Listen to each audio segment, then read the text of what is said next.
I would think that, okay, any failure was like taking a hammer and chisel to the statue of David. And like, you're not going to get that success That's back, awesome. that perfection back. But the reality is that's not what it is.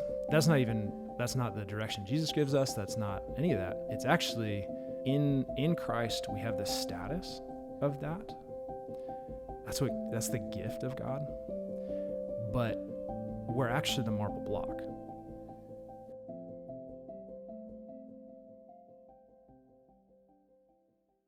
And then you are officially live in the dining room studio. So welcome to the podcast. And you've been able to see a little bit of behind the scenes, seeing me set up. But how was it? Interesting? Yeah, I'd say so. Yeah. I mean, I have to admire the entrepreneurship and just being willing to do what it takes. The drive. It's funny. Whenever I first started, we had these 2 microphones, this board that had all of these little knobs on there, and I didn't know how to use it. And I spent about 2 weeks trying to get myself to use it. And once I figured out how to use it, I figured out that I had the wrong board. So this whole thing has been this process of doing this piece by piece by piece. But the more it grows, the more official it looks. And yesterday I spent some time on another YouTuber's channel, and I just copy and pasted all of his graphics line by line. So I'm spilling, that's what I've been doing. But someone told me, don't be afraid of copy and paste. Just make sure you're being yourself. Yeah. Well, there's nothing new under the sun. You Right. know, there's all the ideas we have, even, I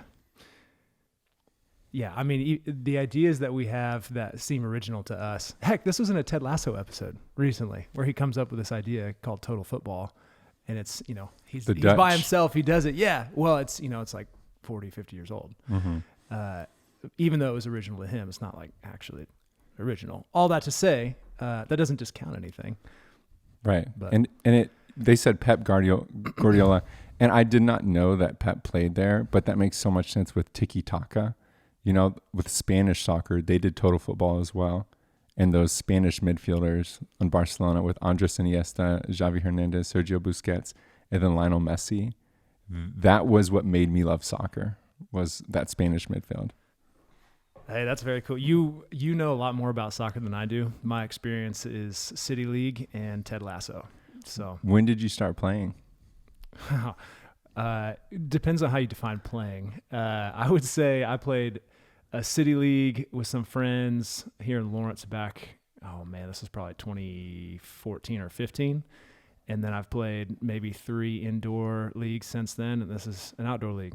That's awesome. I'm a basketball player. You're a hooper? Yes, that's my game. And so soccer is good for conditioning and footwork. So when did you first start playing basketball? Oh, I don't know, 10. And who was your favorite player? Man, so I'm from the Dallas area, so I was a big Dirk fan. He was the man. And then we won, in 2011, I think it was. Against the Oklahoma City Thunder. I'm from Oklahoma. Shout out to Braxton, a friend of mine who we were both in Oklahoma, but he loved Dirk so much. And watching Dirk single-handedly, because who did he have with him? I hate to say it, but I don't know if anybody remembers. Yeah. He had a couple people with him, but they weren't major stars. They were role players. Oh, that's a good team. So to see him do that Dirk fadeaway time and time again, and nobody can do anything about it, was mind-boggling, but that's a great favorite player. So are you able to do the Dirk fadeaway? No. Yeah, me neither. But my favorite player is Klay Thompson, and I'm not able to shoot like Klay Thompson, even though he's known for being a great shooter. So you start playing basketball at the age of 10. And where are you growing up? You said Dallas? Yeah, Plano, Texas. And did you have siblings? Or do you have siblings? I've got one younger brother. He's still there, actually. Yeah. And my dad is down there, and we just moved my mom up from there to Lawrence. So, do you think they're all going to migrate over here? Probably not. Yeah. I'm trying to convince my brother. My dad's they're really well rooted, so I don't expect them to move up here. But hey, if we can get my brother up here, that'd be really cool. And then your dad will come after your brother. That's me doing a hot take here, but he is pretty well rooted. But now you're in Lawrence. So how'd you get here? I came up here to go to school at KU. I mean, I was third generation. My dad and both of his parents went to KU. It's actually fun. So my grandmother, she lived in one of the scholarship halls. The exact name of it is escaping me. I don't want to get it wrong, but it's still there and people still live in it. And that was, I mean, I think she graduated in like 1952 or 53. So she was smart. Which, I mean, well, it was one of the, yeah, she is, and she's still sharp, and she's 90. Wow. We just had her 90th birthday party back in January. It's really cool. Shout out to Grandma. Yeah, shout out Grandma. Yeah, well, so the 52 is also one of the national championships. So that's always been something that's fun to get. They actually have one of the original papers after that too. Wow. So was she hyped whenever they just won? Oh, yeah. Yeah. Oh, yeah. And now you've stuck around college. Yeah, exactly. I never left. Did you go straight from KU to working at KU? No. So I was graduated. Part of the last semester of my program, my major was to do an internship. And so I was doing an internship at a physical therapy clinic in Topeka. Yeah. And stayed on there, but was doing a job as a personal trainer. But that's how, like, kind of in that time is really when I got involved with Young Life, because I was really shortly after that, I was, applying to physical therapy schools, decided not to finish that process, and ended up really picturing it as I'm doing personal training so that I can continue to lead Young Life. Yeah. And did that for like 4 more years. What made you decide to quit physical therapy? Well, it was a week-long, really significant calling. Like it was one of those seasons or one of those periods where I actually look back and I'm like, I heard the voice of God. Wow. And it was really over a week-long process, multiple conversations, multiple kicks in the pants, and it was like, okay, I guess this is no longer the direction. At the end of it, I remember writing my dad a letter and reading it to him over the phone, because I mean, I was at KU, I had a vision. I mean, he had helped paid for the education and stuff. And I'm like, hey, I'm no longer pursuing this. And so I felt like I was going to let him down. His response was really wonderful. Tell me about it. Yeah. I wonder if I have that letter still. I actually haven't thought about that in a while, but I said, I was going to pursue ministry, and he was like, I never imagined one of my sons would be a minister. It's not what I want you to do, but I'm behind you. Wow. And that meant a lot. Yeah. That meant a lot. We've since had a number of really good conversations and stuff. And yeah, it was that. I was ugly crying on the phone, and it was good. Were you bummed to leave? Was part of you scared? Oh yeah. Part of me was scared for sure. And then, I mean, what big decision doesn't come with both fear and excitement? Right. I think I might have heard this from Peterson, but this has stuck with me. I'm in a similar season of life now, but where, God calls Abraham in Genesis 12, and he says, like, go leave your country and I'll show you. But he doesn't actually say where he's going. He just tells him to go. And that's actually the story of a lot of our life is, we get uprooted, or we have to choose to leave, invited to leave even. And then we have to go without actually knowing where we're going to land, and maybe not even seeing where we're going to land in our lifetime. I mean, there's so much that comes before us and so much that comes after us. And so it just builds a lot of confidence. It means life is, you got to be filled with courage the whole time. And go. Yes. What do you think about, this is something I've been currently thinking about lately, and I'd like to pick your brain on it. I have heard this idea of green lights, red lights. For instance, Matthew McConaughey. Yeah. We have his book in the bookshop and I need to read it, but those, like, I've heard people say, pray about it. And if you don't get a red light, then go for it. Mm. What do you think about that? Yeah, I think I take a little bit more of a complex approach. This has been something, so I've done college ministry for the last 13 years. And so helping young people make decisions about their future in the pursuit of God as well has been like a huge part of leading people in my last decade of life. So the red light, green light idea, I will say most of it I'm speaking probably to somebody coming from the perspective of God, like I want to be in God's will. And in that there's this perspective that God's will is written out and I need to like make sure I figure out what it is so that I don't mess it up, so that I don't screw up and make the wrong decision. That's really not the way the Bible teaches, is really not the way that it's not a helpful perspective. And so the red light, green light idea is helpful in the sense that there's many times that like a student, will come to a place, and any of us will come to a place in our lives where there's multiple decisions that are before us, and we can test each one, and they all are potential yeses.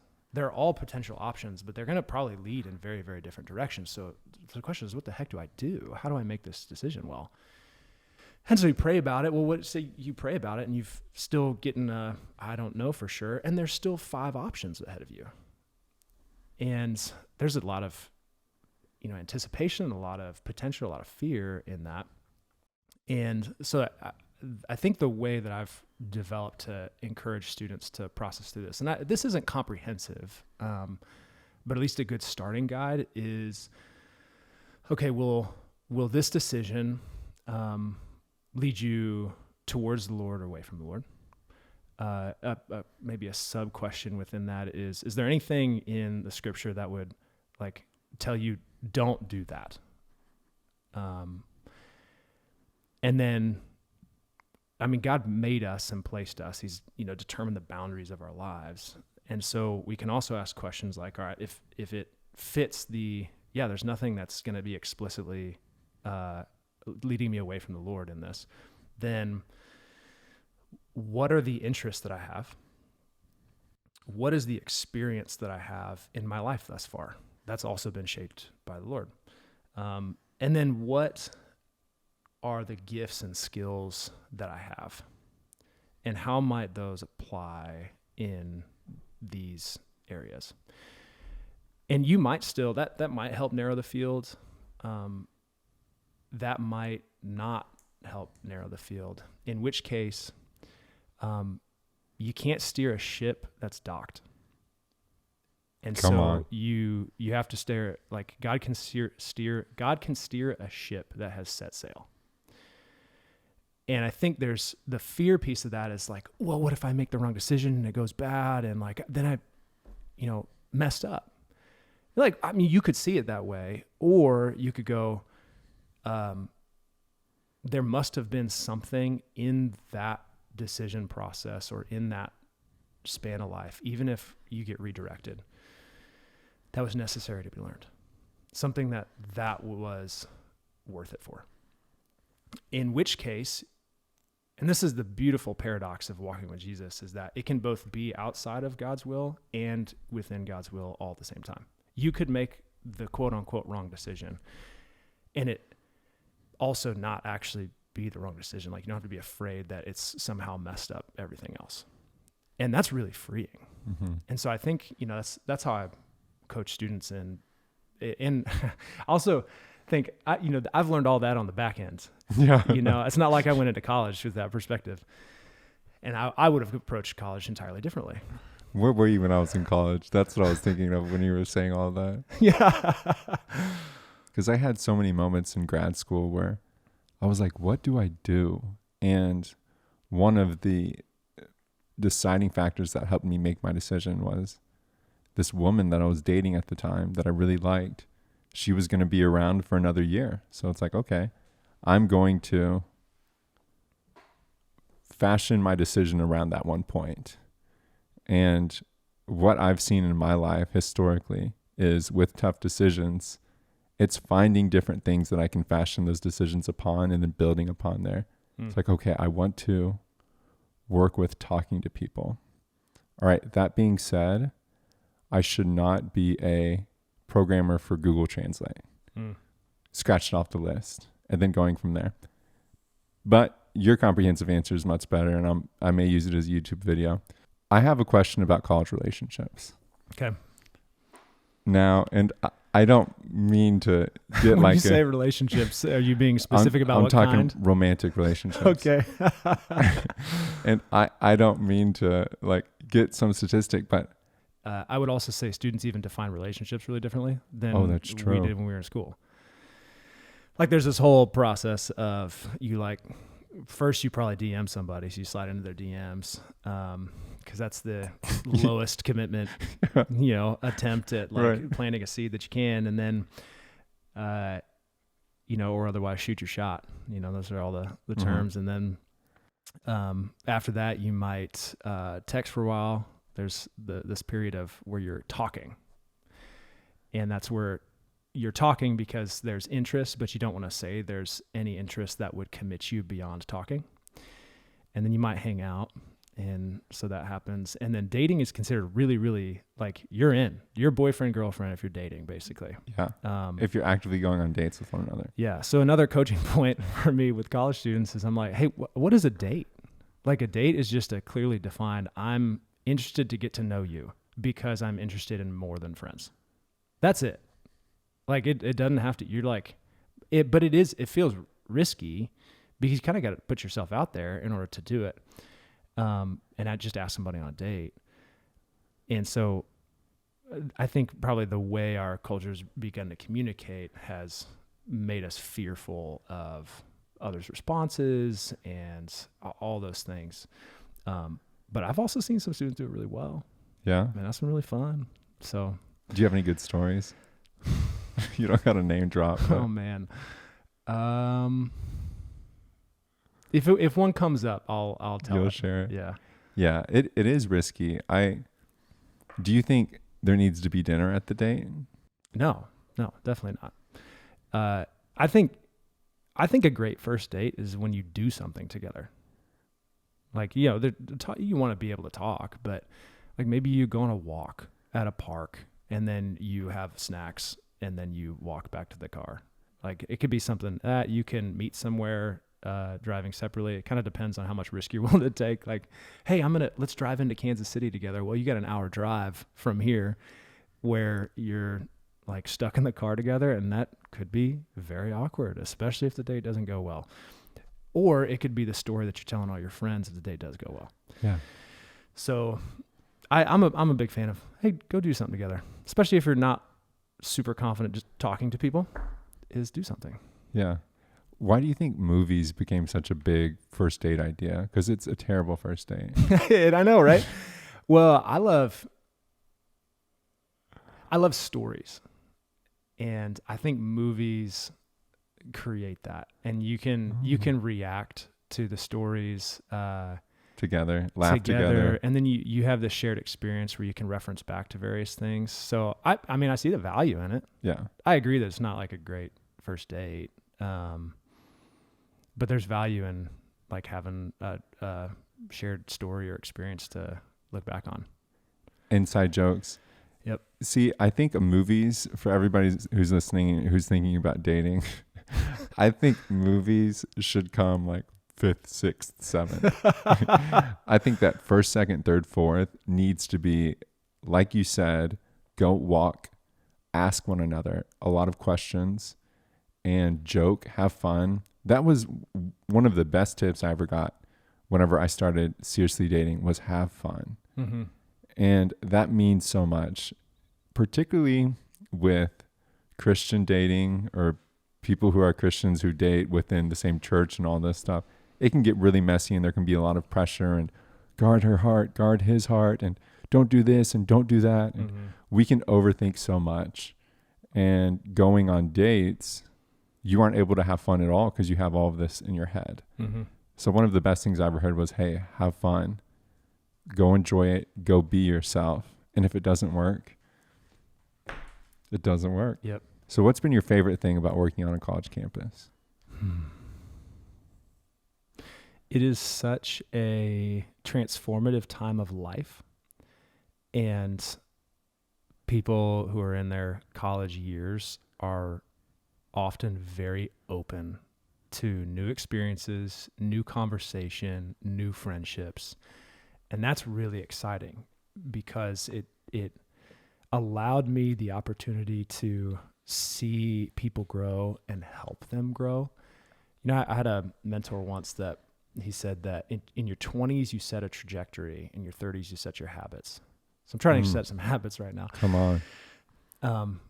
But I loved helping students set trajectories for their life. It doesn't mean they're stuck in that. It's just like your initial major trajectory is set in those younger years, and people really open and longing for it too.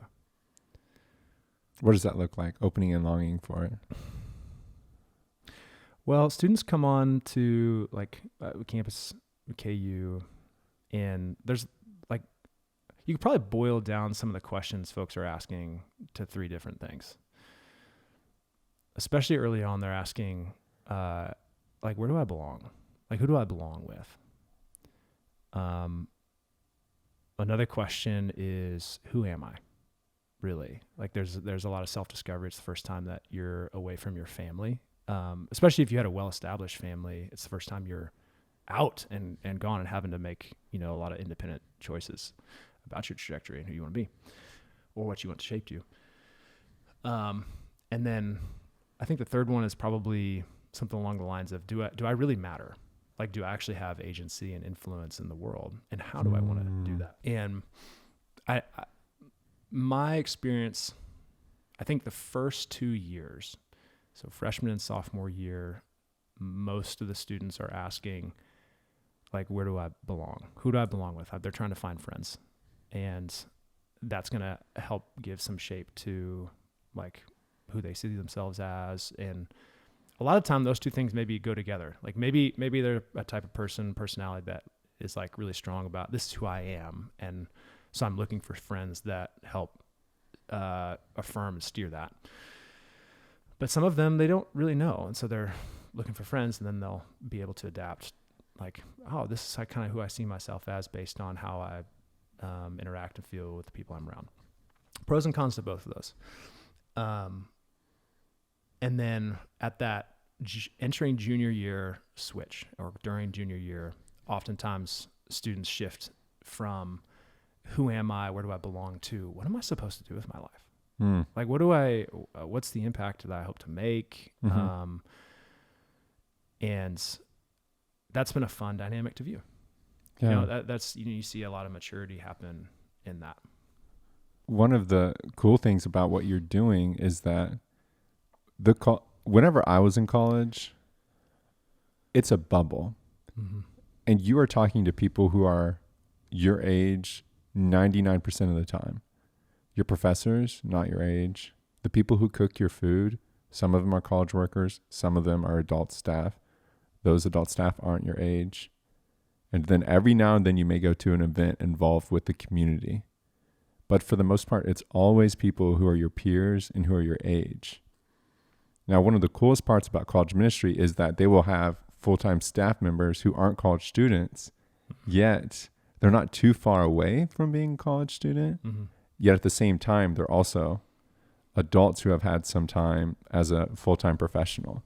And having that on-ramp to being able to live life outside of college, in society, go build your own community, go be a culture creator or a culture changer, and then thrive in whatever occupation you choose to have. It's imperative to have somebody like that. And I think a lot of people miss out on that. I know with Greek life, you have people who will be board members and it's alum that'll come back, and there will be adults that kind of help you along the way. But with college ministry, that's one of the, in my mind, like, greatest advantages of the effectiveness of a college ministry. I mean, a lot of students that I've spent time with know that. They especially if they're like pursuing something beyond themselves, whether it's spiritual or even just a bigger vision for their life. Mm-hmm. They kind of get tired of asking questions within peers. And maybe this would sound offensive to a college student. I heard it from another kind of older mentor of mine once, but he said, 2 kids in a mud puddle can't clean each other's eyes. And that there's just perspectives that anybody in any life stage like will be limited by. And so having a multi-generational community is actually immensely valuable, because you can ask questions of people that have experiences that you would never even have thought of. Yes. Yeah. And not limited to college. Like you were saying, a multi-generational community is imperative. That's something that I think everyone needs to be thinking about is, do you have someone who's later on in life that you get to learn from? And do you have someone who is before you in life that you get to share your knowledge or your experiences with? Yeah. Just like anything else with podcasting, I need to find, and if you know of anybody who's an experienced podcaster, I need to find local experienced podcasters to learn from, because I already have people who are coming to me to learn from me. And that helps me a lot. I'm growing from that by sharing with them what I'm learning and ways that they could benefit from my experience. Yet at the same time, I have to have something that's filling me up, you know? And I find myself thinking about that with generations as well. It's great for you to be pouring into all of the college students, but you would be remiss if you didn't have people pouring into you, you know? Yeah, I just named two older men that have been influential to Yeah. me. What do you think holds people back from like pursuing a, friendship, mentorship relationship with somebody who's older, or being a mentor to somebody who's younger? Yeah. I love that you asked that question. The first thing I would say would be accessibility. I think oftentimes there is not much accessibility. Whenever I was in college, people that I could trust who were older than me was rare, because I had moved away from my hometown, and then I was 2 hours away, which isn't the farthest that people commute, but I was 2 hours away. I was living there, and I start to meet some people, but for the most part, I'm seeing my classmates. I'm seeing the people who are at the same events as I am. But once I started going to church, then that removed me from the college bubble. And that's where I started seeing people, couples who took me under their wing. So the first thing I would say is accessibility. And then the second thing is it's scary. I had shared this story before. I was in grad school, and it was really put on my heart to find mentorship. I needed leadership. Like to be the one, like that's being a mentor? To be the one that had mentors. Okay, cool. Yeah. I wanted to be the mentee. I wanted to be the led. Okay. Because I had felt like there was a lot of pressure for me to lead. And part of me was thinking, come on, let me get filled up. So I'm praying about it. And I go to church. And after church, I'm walking around the church, and I'm going to all of the men who are like older than 40. And I'm introducing myself, and I'm saying, hey, my name's Chris. I'm just introducing myself to all the older guys in the church. And it wasn't until that's just how you talk to people. Right. It wasn't until after the fact that I was like, come on, bro. Like, you need to think of something better. So I think fear and not knowing how to do it is another thing. So we got lack of accessibility. We got fear and not knowing how to do it. And then the third thing is this mindset that it'll come to me organically. It's what a lot of people think about in romantic relationships too. Like, if it is meant to be, then it's going to show up at my doorstep. And I think about that with leadership as well. There's been several years in my life where I can look back and I had a lack of leadership in my life. And it wasn't because of something gone wrong, other than the fact that I thought these people were going to walk up to me, look at me, and be like, hey, I want to lead you. And to be honest with you, on average, if somebody walks up to you that you don't know, a stranger, and they're like, hey, let me tell you what to do, it's not a good situation. So it's like, you have to do your work, but at the same time, you also have to be open to those opportunities in those moments. But that's holding a lot of people back, is there's no accessibility for young people. And then for older people as well. Older people need to pour into younger people, but they're not around young people. It's hard to get around young people. Mm-hmm. And then that lack of accessibility. And then people are thinking like, oh man, it's going to show up at my doorstep, you know? Mm-hmm. Yeah. Do you think that at the college you're at, there's a lot of people who could be doing a lot better than they're doing, but they're not because they're scared to talk to people? Oh, for sure. Yeah. Oh, for sure. Yeah. Here, hold on. This conversation made me think about, you remember when I talked about the decision-making process? Yeah. There's one other piece of that I left out that's actually very important.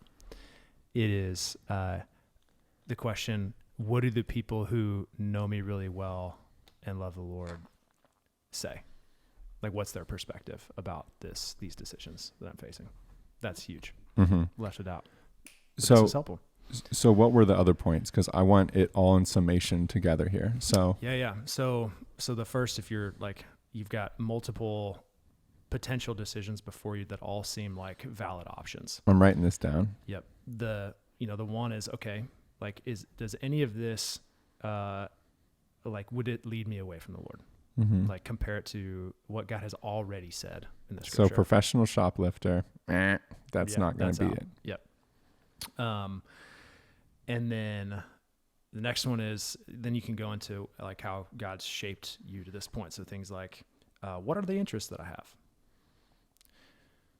What are the experiences that I have thus far? What are the gifts and skills that I'm good at? And then when I talk to people who love me, know me, and want the best for me, like, what is their perspective on these decisions and me? There's a rubric for decision making right there. Yeah, it's not perfect, but it's pretty good. Are you using it right now? Are you going through that and thinking that? Yes, very much so. Yeah. Yes. So what are you good at? Well, I would say one of my, I've actually, this kind of gets into like the gift skill thing. I've always been the person that, like, I didn't ever have a clique in like high school or middle school or anything like that. I could sit at any table in the lunchroom, and like I've just always enjoyed people. I had like the friends that I grew up with, like I was so blessed. I had an incredible childhood with, there were always like 6-ish guys on the same block as me that were all within 6 years of each other, and I was in the middle. So we like on the weekends, like if, I'd have, my school friends and stuff and everything, but like often I'd default to, hey guys, you want to meet at the mailbox? Mm-hmm. That was back in the day when sometimes it was knock on the door and, hey, can Ryan come out to play? And we'd do that. So you'd gather the troops. Yeah, sometimes they'd gather me, and it was really awesome. We played every sport imaginable. So anyway, all that to say, I've noticed that I have this ability to like sit down with like just about anybody and like ask good questions like you do, and like discover them, help them, like even maybe discover themselves some. I love that. And people trust me, I guess. And maybe not everybody, maybe it takes a little bit of time, but I'd say comparatively, like I can kind of build rapport and trust with people in a way that they'll probably tell me things that they wouldn't really tell anybody else. Yeah. And that's really, really fun. Right. Have you found yourself getting in a situation where you thought, oh boy? Oh yeah, for sure.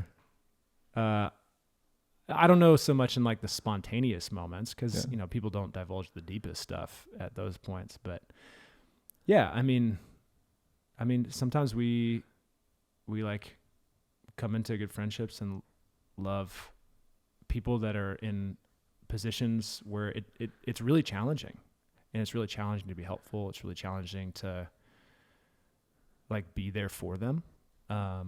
They're really needy, and it certainly in those cases we can't carry the whole burden for somebody, but we try to help as much as we can. Yeah. So you would identify as a culture creator. I'm not familiar with that term in maybe exactly what you mean by it, but I think it's a compliment. Yeah. Yeah. Like What do you mean? What do you mean by culture creator? So in my mind, you're organizing people because you said you weren't really a part of cliques. And I would identify that way as well, because I played the sports, but I also played the instrument. And even if I wasn't actively involved in other things, I was still able to talk to people and get to know friends who maybe they love anime. I've never really been a fan of anime, but I really appreciate your passion towards it. You know what I mean? Like talking to people that way. And whenever I look back on my life, I find myself in high school, I was organizing volleyball. In college, I was organizing groups of people to play ping pong, groups of people to go play volleyball, groups of people to go play soccer. In grad school, it's another thing. Now I'm doing another thing. But there's always this trend of getting people together so that they can build relationships. But also, I know I'm at my best whenever I'm socially immersed. And it's hard whenever you're moving around. People go to school, they get a job, maybe they move again to go to grad school, maybe they get married, maybe they get a promotion. And all of this mobility, awesome, you're gonna get paid more, you may get a better degree. But for the most part, since we're social creatures, we're gonna be at our best when we're socially immersed. And I know there's introverts and extroverts and it's a sliding scale. I was wondering what the introverts are thinking listening to us right now. Right. Honestly. But it is a necessity to be socially immersed. So I find myself needing that. And oftentimes I'm the one who's creating those opportunities for immersion. But whenever I'm doing it, I'm not just doing it thinking, okay, I'm doing this to create social immersion. I'm also thinking about what are values or principles that I want to be expressed through this. So I want it to be a caring place. I don't want people to come up and cuss you out and hit you on the head. You know, I want it to be a place where people build relationships, not like a passing, shallow, weak facsimile of friendship. I want it to be actually people coming in. And, you know, that's a high expectation, but I know it's possible. So I think about that. And all of these different principles and me wanting to gather a whole bunch of people around, that's creating culture. And I was reading my journal from 3 years ago, and I wrote this thing in there that was talking about how I would like to speak to culture creators and culture changers, because I also think a culture can be created and you come into that culture and then you can start changing it. You hear about this in sports a lot. There may be a coach who really values isolation in basketball, like ISO plays, the highlight plays. And then you get a coach come in like Steve Kerr, and he says, always go for that extra pass. By making that extra pass, you are going to set up an even better opportunity. So pass up the good opportunity for a great opportunity. Yet the side effect of that is you're also encouraging people to be selfless. You're encouraging trust. You're encouraging individuals to work less as individuals and more as systems. So the culture's been changed. But those are people who are on my heart, are people who are culture creators and people who are culture changers. And everybody does that to some extent. You can come home mad and you change the culture of your home. You can come home really happy and your partner who was mad, now you get to change that culture and make it more happy. Or your partner may change your culture and now you're mad. You know what I mean? So everybody has the capacity. But I think of this concept of what culture are you creating and what are cultures that you're changing, and then how are you doing that? What do those cultures look like? Yeah. Well, when you think about, so say you're just getting people together to play sand volleyball. Yeah. You're probably not thinking about all these things. Right. Like in just gathering people. So this is probably things that you've thought about and sort of consolidated those ideas like after developing just that habit or like recognizing that gift, right? You're not like setting out. That's true. And you're writing in your schedule, okay, here's the principles of what this sand volleyball like day is going to be like, and I'm going to announce that, and then I'm going to tell people that they need to make friends. In between every hit, make sure you encourage somebody. Make sure you shake hands and introduce yourself again and again. So it's vastly more like like you gather people, and then in the process of like seeing this happen over time, you're like, I want to keep doing this for like these reasons, because I've seen how it helps, and that makes me think about how I do things like this in the future. Yeah. Okay. Yeah. And we were talking earlier, we were sharing like coffee and tea. And I remember telling you about one person who had been going to something that was organized and everybody was enjoying it. And they spoke really highly of it. And they said that it really changed their life. And that made me feel so good, you know? Yeah. And I think why is prior to this wouldn't have existed had it not been created. Yeah. Initiating. Yeah. Right. You're like the term I would use, you use culture creator. Yeah. Like I thought initiator and gatherer. Right. Yeah. And as you initiate and as you gather, there's going to be hopefully, maybe it's a one-time event, but there's going to be a vibe there. Mm-hmm. And that's some of the things that I'm thinking about is it's like, okay, we could get people here to play basketball, which is cool. And recreation's awesome. Exercise, great for your health. Being able to get sunlight exposure, bingo. But could we also make it to where I and maybe somebody else has some questions, you know? So I don't gather everybody. That would be, that'd be a stretch. But thinking along those lines, and there's another thing I've been thinking about, and I'm curious about your perspective and your response to it. Entrepreneurship is not limited to business.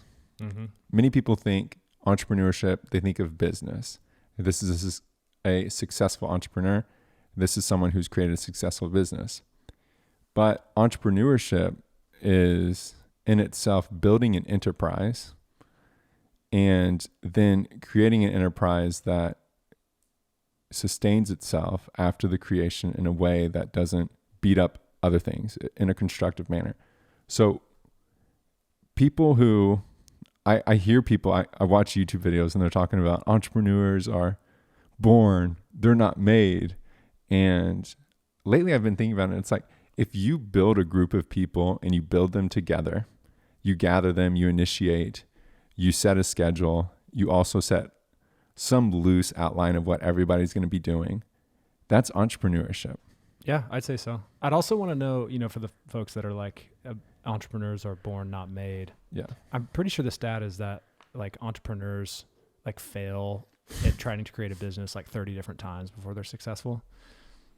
I think those two aren't necessarily mutually exclusive because, maybe they had the natural personality to be entrepreneurial but the actual success piece in entrepreneurship is probably a skill that has to get developed. Yeah. Maybe there's aptitudes for it, but. And that willingness to try again. Yep. The never give up.